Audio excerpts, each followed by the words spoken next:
Chapter 8. The Terrible Punishment. They started toward the papyrus house, but Arifron met them halfway. He was pale and more frightened than on any afternoon before. "Hurry, come, let's run," he said, but the ground was too rough for much running. When they got to the smoother field, Flavius panted, "What's the matter? We're late." "Why did you stay so late then?" "Clymene couldn't finish her work. The foreman was going to punish her. I stayed till I finished it." "Punish?" repeated Flavius. "What would he do?" "Don't ask me, don't ask me." But Flavius knew.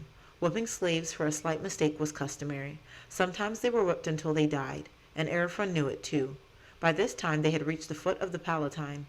They toiled up the steep street and were soon at the front door of home. There in the atrium stood Mummius. His face was like a thundercloud.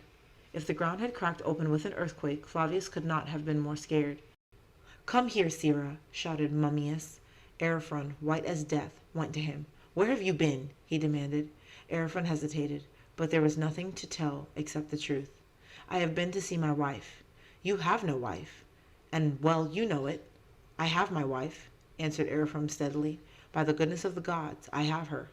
"Well, the gods are not going to be good to you now. I've been searching all Rome for you. I don't need to ask where you've been. I know. The school teacher has watched you. You have been to the lowest quarter of Rome.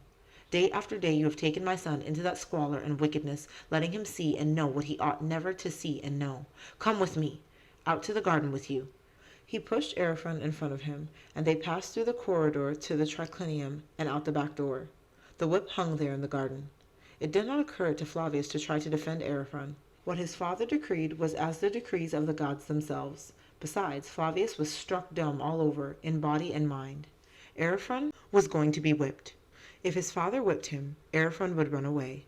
And if they tried to capture him, Arifron would fight till he died, or maybe he would already have jumped into the Tiber. Flavius, whimpering like a frightened dog, crept into the triclinium, but he hardly knew he was doing it. He heard Mummius say, "Stand there, rascal." He heard him get the whip from its hook, saw him raise his arm for the first blow. Like an arrow, Flavius shot out of the door and ran between his father and Arifron. The whip fell and caught him straight across the eyes, but Flavius did not seem to feel it. "Don't hurt Arifron," he screamed. Mummius dropped the whip, and at the sight of his son's bleeding face, he who had gone through battle after battle without fear was suddenly terrified. "Tertia!" His agonized cry rang through the house. "Tertia! I have blinded my son!"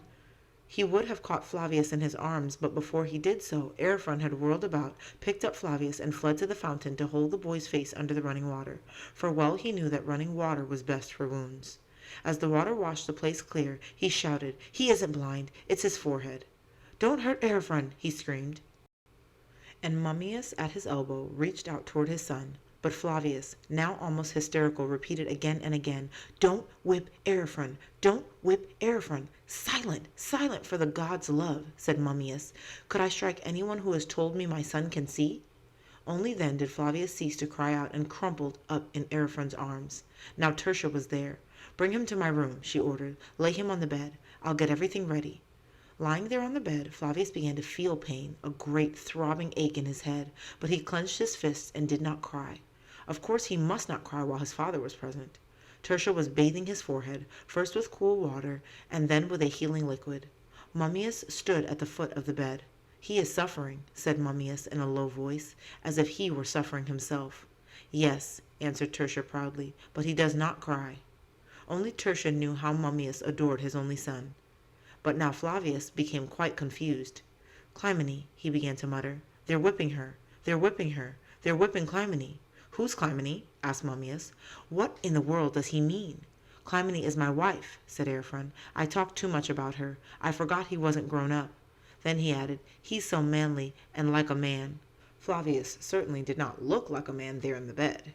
He looked like a little boy who had been hurt. He kept tossing from side to side, saying, "Clymene, the whip. Clymene, where is she?"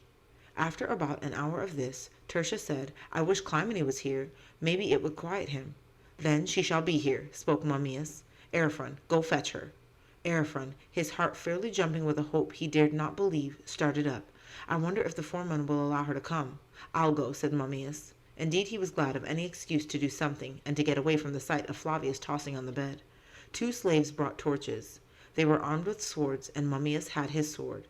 He knew that the Esquiline Valley was a dangerous place after nightfall. So they went out, Arifron directing the way, the torches flaring and smoking, to the burying ground. "Ugh, it smells like a battlefield," grunted Mummius. They were at the papyrus house. Late though it was, a dim torch was burning and the slaves were just putting up the materials for the night. Clymene saw them but was afraid to show any sign of recognition. "Come at once."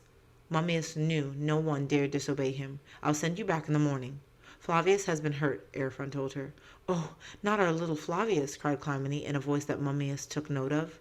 Someone was following behind them as they left the slave house, but they did not know it. They hurried to the house of Mummius. Tertia greeted them at the door. "He's asleep," she whispered. She took Clymene's hand to lead her in, noticing how delicate and thin it was. She must be about 15 years old, Tertia thought, but so frail she seemed a child. Flavius roused from his sleep when they entered his room, and Clymene knelt by his bed. She took his hand. "I am here, dear child," she said softly. "You see, I am all safe." Flavius gave a little sigh and went to sleep again. There was a small stir in the dim room, and a boy tiptoed in, scared as a wild deer, looking this way and that till he found and knelt beside Clymene. "Who is this?" whispered Tertia.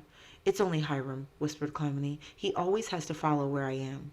In the morning, Tertia said to her husband, "Lucius, I like that girl, Clymene. I believe she is all that Arifron says she is. She's worth 3 of the ordinary slaves, and so gentle. I'd like to keep her close to me." "Then you shall," spoke Mummius, whose wishes were always obeyed. "Arifron, your wife will remain here." "I am here, dear child," she said softly.